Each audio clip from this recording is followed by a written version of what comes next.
मेरा नेताओं से मतभेद था तथा अब तक है। ये मेरे 28 फरवरी 1935 के सावरकर के नाम पत्र से भली भांति विदित होता है। आज भी मेरे वही विचार है। गांधी जी से मेरी शत्रुता नहीं थी। लोग कहते हैं कि पाकिस्तान योजना में उनका मन शुद्ध था।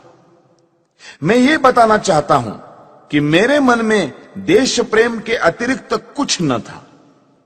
मुझे इस कारण हाथ उठाना पड़ा कि पाकिस्तान बनने पर जो भयंकर घटनाएं हुई उनके उत्तरदायी केवल गांधी जी थे।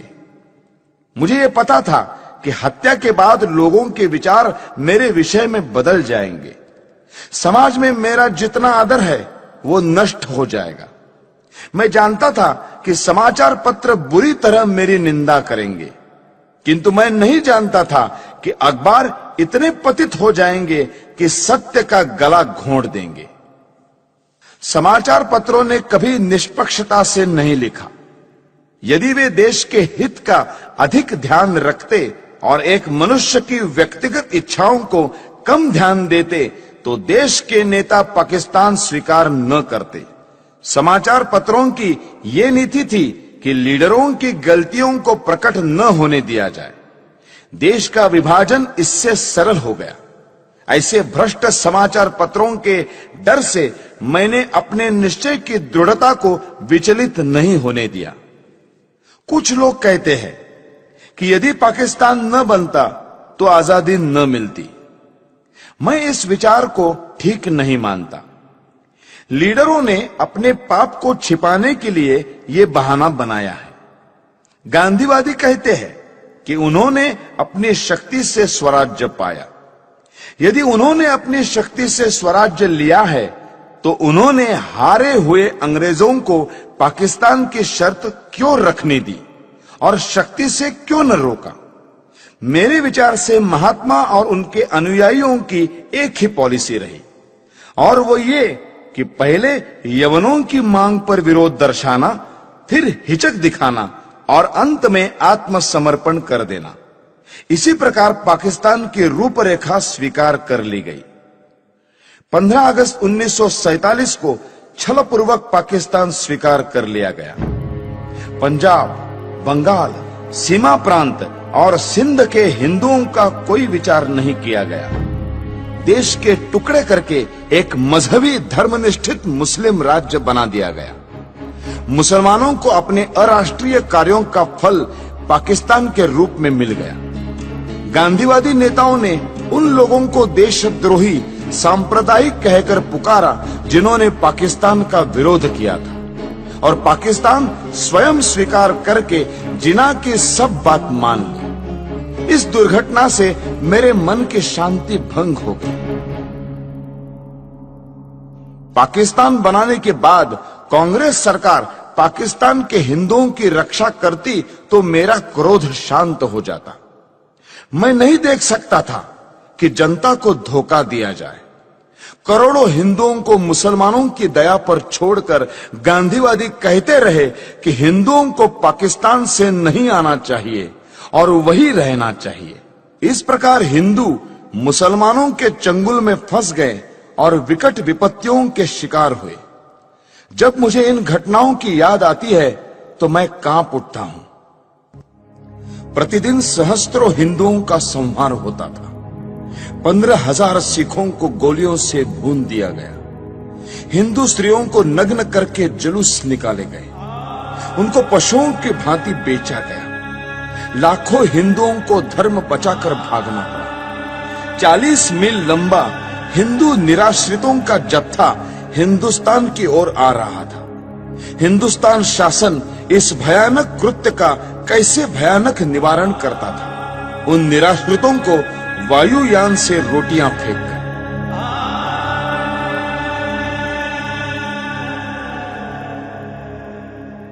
भारत सरकार पाकिस्तान से अत्याचार रोकने के लिए अनुरोध करती या धमकी देती कि यदि पाकिस्तान में अत्याचार बंद नहीं हुआ तो भारत में भी मुसलमानों की बुरी दशा होगी, तो इतने अत्याचार न होते।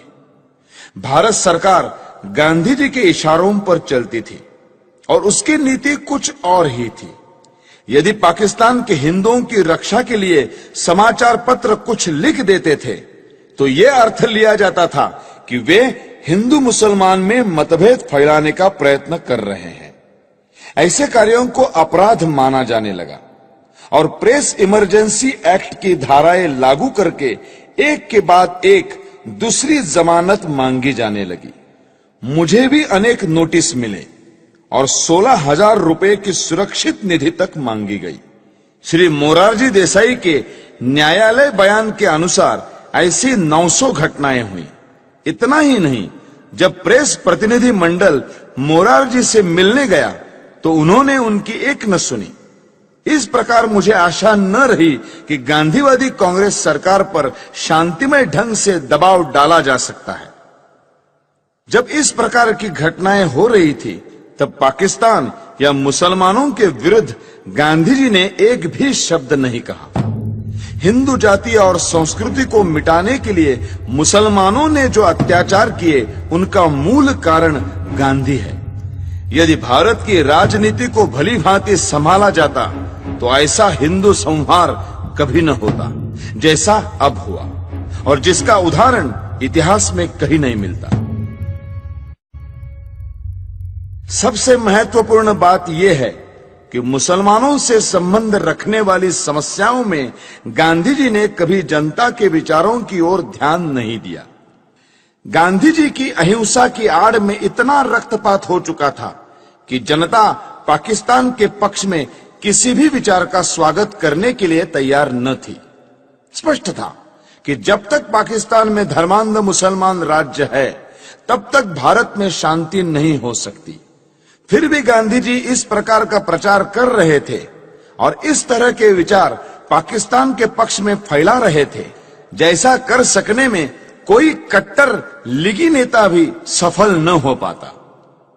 इन्हीं दिनों में उन्होंने आमरण अनशन की घोषणा करते हुए जो शर्तें रखी वे सब भी केवल हिंदुओं के विरुद्ध और मुसलमानों के पक्ष में थी। गांधी जी के अनशन की जो शर्तें थी उनमें पहली ये थी कि दिल्ली की मस्जिदों में रह रहे हिंदू शरणार्थियों को बाहर निकाला जाए और मस्जिदें मुसलमानों को सौंप दी जाए। गांधी जी ने अपनी शर्त सरकार और अन्य नेताओं को अनशन की धमकी देकर स्वीकार कराई। जिस दिन यह घटना हुई उस दिन मैं दिल्ली में था। मैंने देखा कि किस प्रकार गांधी जी की जिद को पूरा किया गया। वे शीत के दिन थे। गांधी जी ने अनशन खोला। उस दिन वर्षा हो रही थी।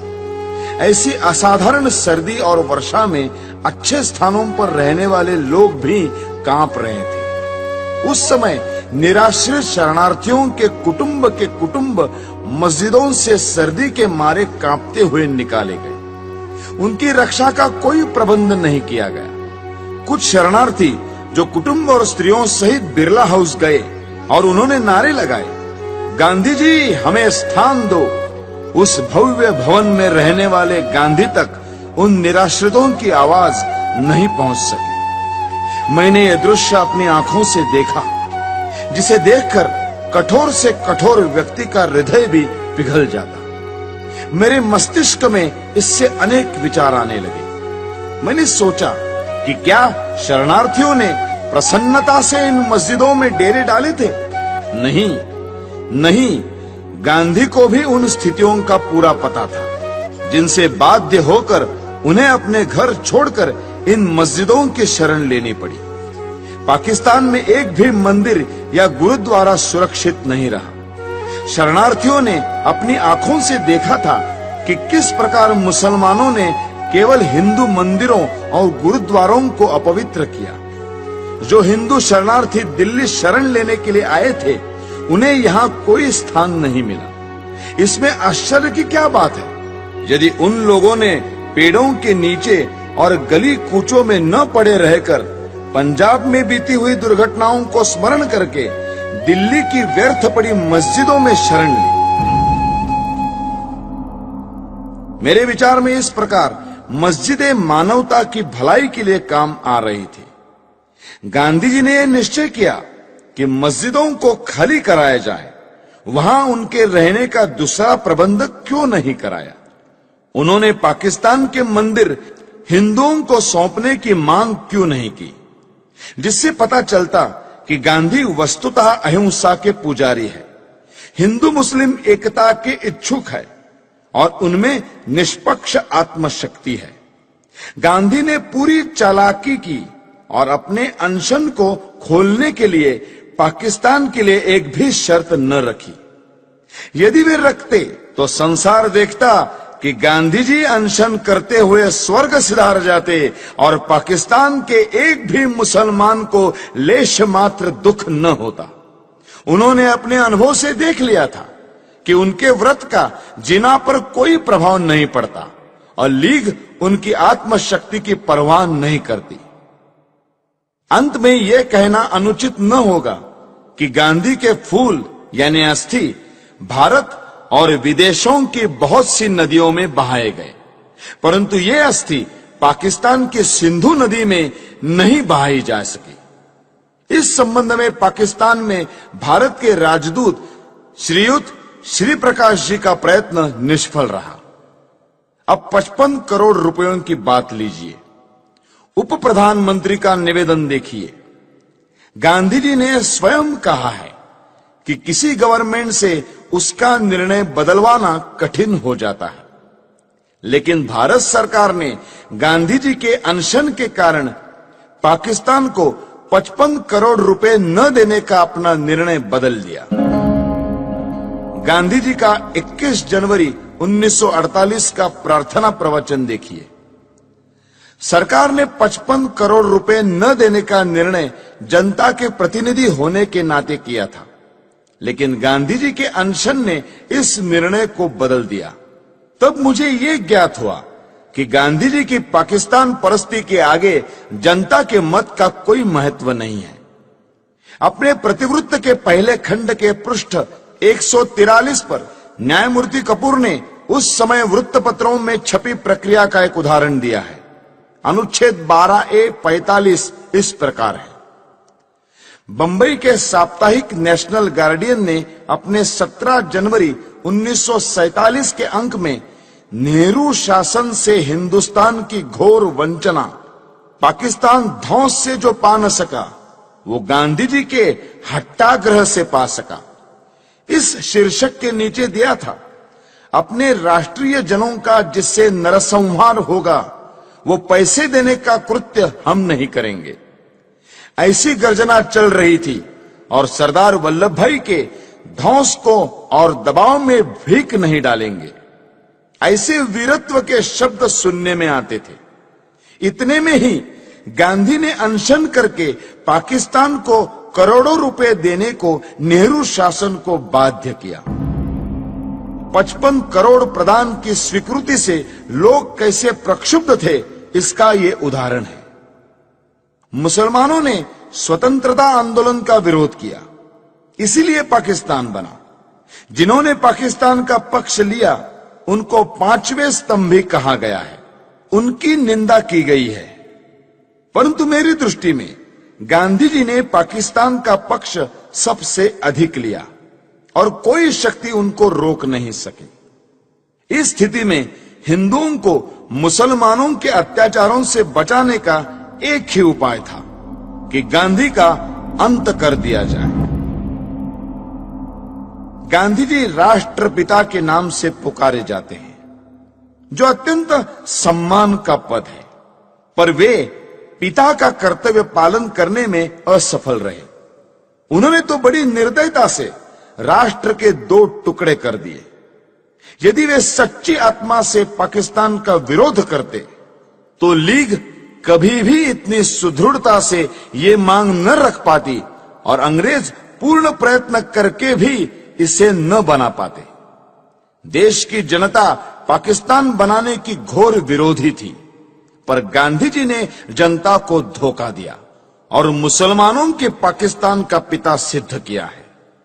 इसलिए मैंने भारत माता का एक पुत्र होने के नाते अपना कर्तव्य समझा कि ऐसे व्यक्ति का अंत कर दिया जाए, जिसको कहा तो जा रहा है राष्ट्रपिता, किंतु जिसने मातृभूमि का विभाजन करने में सर्वाधिक हाथ बटाया है। हैदराबाद की समस्या का भी यही इतिहास है। निजाम के मंत्रियों एवं रजाकारों ने जो अत्याचार हिंदुओं पर किए, उनका वर्णन करने की आवश्यकता नहीं है। वहां के प्रधानमंत्री लायक अली जनवरी 1948 के अंतिम सप्ताह में गांधी जी से मिले थे। शीघ्र ही पता लग गया कि गांधी जी का व्यवहार इस विषय में भी विचित्र है। जिस प्रकार उन्होंने सुहरावर्दी को अपनाया था, उसी प्रकार कासिम रिजवी को भी दत्तक पुत्र समझकर व्यवहार करेंगे, ये बिल्कुल स्पष्ट था। जब तक गांधी जी जीवित थे, तब तक सरकार हैदराबाद के विरुद्ध कुछ न कर सकी, यद्यपि वो पूर्ण अधिकार और शक्ति संपन्न थी। यदि गांधी जी के जीवन में ही भारत सरकार हैदराबाद में सेना या पुलिस की कोई कार्रवाई करने का निश्चय करती, तो गांधी जी हिंदू मुस्लिम एकता के नाम पर सरकार को अपने निश्चय बदलने पर बाध्य कर देते। जिस प्रकार 55 करोड़ रुपया पाकिस्तान को न देने का निर्णय वापस लेना पड़ा था। जब गांधी जी अनशन ठान लेते, तो उनको बचाने के लिए सरकार को उनकी इच्छानुसार चलना पड़ता। गांधी जी के अहिंसा सिद्धांत के अनुसार हमें अत्याचार सहन करते जाना चाहिए और शस्त्र या शारीरिक शक्ति से प्रतिकार नहीं करना चाहिए। गांधी जी की अहिंसा उस सिंह की अहिंसा है जो उस समय अहिंसा का पुजारी हो जाता है जब वो सहस्त्रों गायों को खा पीकर थक जाता है। कानपुर में गणेश शंकर विद्यार्थी को मुसलमानों ने निर्दयता से मार दिया था। गांधी जी उनका उदाहरण देकर कहते थे कि इस प्रकार अहिंसा पर चलकर अपना बलिदान कर देना चाहिए। मेरा विश्वास है यह अहिंसा यानी नपुंसकत्व देश को नष्ट कर देगी और पाकिस्तान भारत पर आधिपत्य जमा लेगा। मुझे स्पष्ट दिखाई देता था कि यदि मैं गांधी जी का वध करूंगा तो मैं जड़ मूल से नष्ट कर दिया जाऊंगा। लोग मुझसे घृणा करेंगे।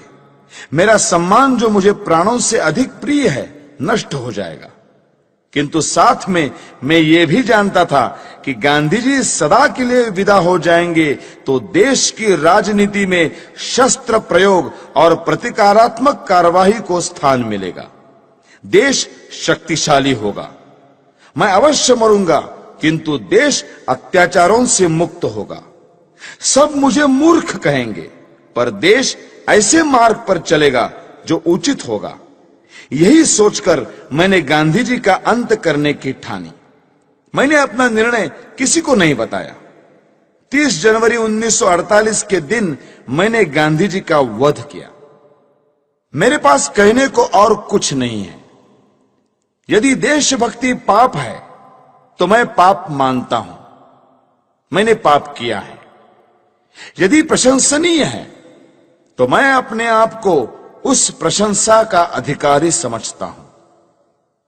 मुझे विश्वास है यदि मनुष्यों द्वारा स्थापित न्यायालय से ऊपर कोई और न्यायालय होगा तो उसमें मेरे कार्य को अपराध नहीं समझा जाएगा।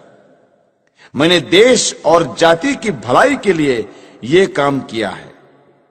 मैंने उस व्यक्ति पर गोली चलाई जिसकी नीति से हिंदुओं पर घोर संकट आए और हिंदू नष्ट हुए। वास्तव में मेरे जीवन का उसी समय अंत हो गया था जब गांधी जी पर गोली चलाई थी। उसके पश्चात मैं अनासक्त जीवन बिता रहा हूं। मेरे लिए संतोष का विषय है कि मुझे कोई पश्चाताप नहीं है। हैदराबाद की समस्या में अकारण देर हो रही थी। सरकार ने गांधी जी के मृत्यु के बाद शस्त्र शक्ति से इस समस्या को ठीक रूप से सुलझा दिया है। भारत की आधुनिक राजनीति और सरकार अभी तक तो ठीक प्रकार से चलती हुई जान पड़ रही है। गृहमंत्री ने कहा है कि देश के पास प्रचुर युद्ध सामग्री होनी चाहिए। ऐसा विचार प्रकट करते हुए उन्होंने ये नहीं कहा कि वे गांधी जी के सिद्धांतों पर चलकर ये सब कुछ करेंगे। यदि वे ऐसा कहें तो केवल अपने मन के संतोष के लिए कहेंगे। ये याद रखना चाहिए कि यदि आधुनिक शस्त्रों का प्रयोग करके ये कहा जाए कि गांधी जी के अहिंसा सिद्धांत पर चला जा रहा है, तो हिटलर, मुसोलिनी, चर्चिल या रूजवेल्ट के देश रक्षा के ढंग और गांधी जी के अहिंसा सिद्धांत में कोई भेद नहीं रह जाएगा। मैं ये मानने को तैयार हूं कि गांधी जी ने देश के लिए बहुत कष्ट उठाए। उन्होंने जनता में जागृति पैदा की। उन्होंने स्वार्थवश कुछ नहीं किया, परंतु दुख यह है कि वे इतने ईमानदार नहीं थे कि अहिंसा की हार को स्वीकार कर लेते। मैंने दूसरे भारतीय देशभक्तों और नेताओं के भी चरित्र पढ़े हैं जिन्होंने गांधी जी से अधिक बलिदान किए हैं। कुछ भी हो, गांधी जी ने देश की जो सेवा की है उसके लिए मैं उनका आदर करता हूं। उन पर गोली चलाने के पूर्व मैं उनके सम्मान में इसीलिए नतमस्तक हुआ था, किंतु जनता को धोखा देकर पूज्य मातृभूमि के विभाजन का अधिकार किसी बड़े से बड़े महात्मा को नहीं है। गांधी जी ने देश को छलकर देश के टुकड़े किए, क्योंकि ऐसा न्यायालय या कानून नहीं था जिसके आधार पर ऐसे अपराधी को दंड दिया जा सकता। इसीलिए मैंने गांधी को गोली मारी। उनको दंड देने का केवल यही एक तरीका रह गया था। यदि मैं यह न करता तो मेरे लिए अच्छा ही होता, परंतु स्थिति बहुत खराब हो गई थी और मेरे हृदय में इतना अधिक क्षोभ था कि मैंने सोचा कि गांधी जी को स्वाभाविक मृत्यु से नहीं मरने देना चाहिए। संसार को पता लग जाए कि इस व्यक्ति ने अन्यायपूर्वक राष्ट्र के साथ छल करके भयानक रूप से देश के एक संप्रदाय का जो पक्ष लिया है उसका दंड भोगना पड़ा। मैंने इस समस्या का अंत इसी प्रकार करना चाहा, क्योंकि इसी से लाखों निर्दोष हिंदुओं का जीवन बच सकता था। गांधी जी की जो अहममयी प्रवृत्ति इस पवित्र भूमि के पुत्रों के लिए घातक सिद्ध हुई, उसके लिए भगवान उन्हें क्षमा करे। मेरी न किसी से कोई शत्रुता है, न किसी के प्रति कोई दुर्भावना। यह मैं अवश्य कहता हूं कि इस सरकार के लिए मेरे हृदय में कोई आदर न था, क्योंकि ये अनुचित रूप से देश के शत्रुओं के हाथ मजबूत कर रही थी। मैं देख रहा था कि ये नीति गांधी के कारण थी।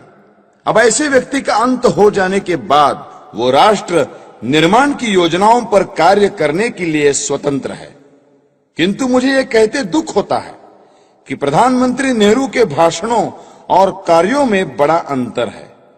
वे धर्मनिरपेक्षता के आधार पर राष्ट्र निर्माण की बातें करते हैं, जबकि उन्होंने स्वयं पाकिस्तान को धार्मिक आधार पर स्वीकार किया है। उन्हें सोचना चाहिए था कि सांप्रदायिक आधार पर बनाया हुआ पाकिस्तान भारत के लिए लाभदायक न होगा।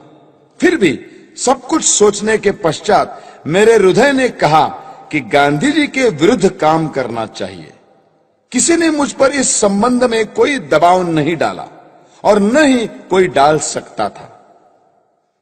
आप मेरी इस भावना को जिस प्रकार देखना चाहे देखें, और इस भावना के परिणाम स्वरूप मेरे किए हुए इस कार्य को देखकर जो दंड उचित समझे दें।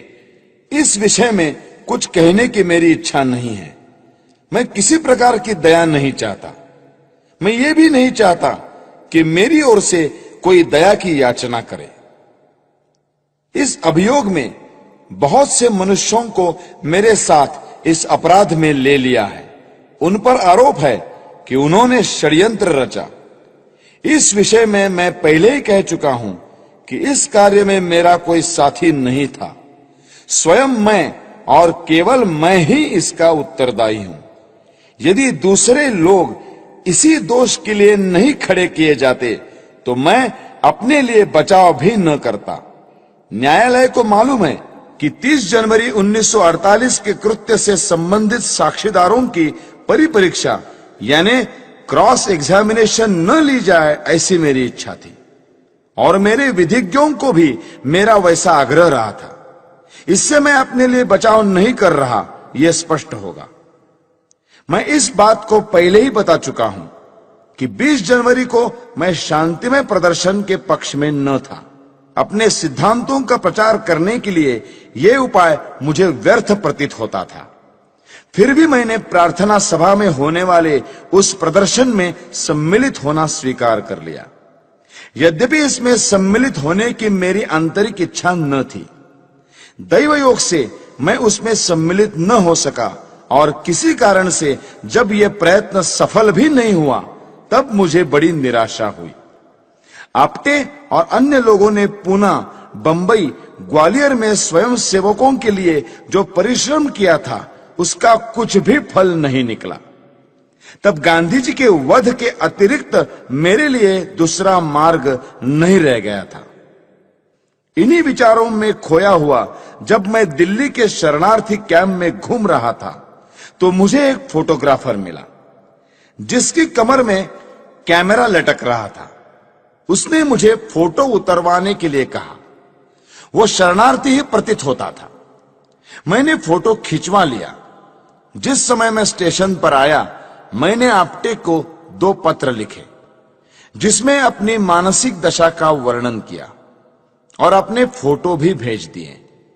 नानाराव आपटे से प्रेस और पत्र के क्षेत्र में मुझसे घनिष्ठ संबंध थे। उन्हें मैंने एक पत्र व्यक्तिगत पते पर भेजा और दूसरा हिंदू राष्ट्र कार्यालय के पते पर। अंत में मैं ये कहना चाहता हूं कि जो वक्तव्य मैंने दिया है वो सत्य और शुद्ध है। प्रत्येक बात संदर्भ ग्रंथों को देखकर तैयार की गई है। मैंने सरकारी समाचार पत्र, इंडियन ईयर बुक, कांग्रेस का इतिहास, गांधी जी की आत्मकथा, समय समय पर प्रकाशित कांग्रेस के बुलेटिन, यंग इंडिया और हरिजन की फाइलें और गांधी जी की प्रार्थना सभा के भाषणों से ये वक्तव्य तैयार करने में सहायता ली है। मैंने ये लंबा वक्तव्य इसलिए नहीं दिया है कि लोग मेरे कार्य को सराहें, बल्कि इसलिए दिया है कि लोग मेरे विचारों को भली भांति जान जाए और किसी के मस्तिष्क में मेरे विषय में कोई भ्रांत धारणा न रहे। भगवान करे हमारा देश फिर अखंड हो और जनता उन विचारों का त्याग करे जो अत्याचारी के आगे झुकने की प्रेरणा देते हैं।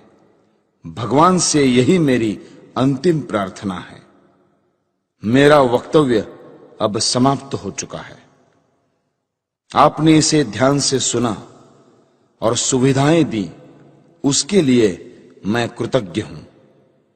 जिन्होंने इस बड़े अभियोग में मुझे कानूनी सहायता दी और जो पुलिस ऑफिसर इस अभियोग से संबंधित हैं, उनके प्रति मेरे हृदय में कोई दुर्भावना नहीं है। मैं उनके सद्व्यवहार के लिए उनका भी कृतज्ञ हूं। जेल के ऑफिसरों को भी धन्यवाद।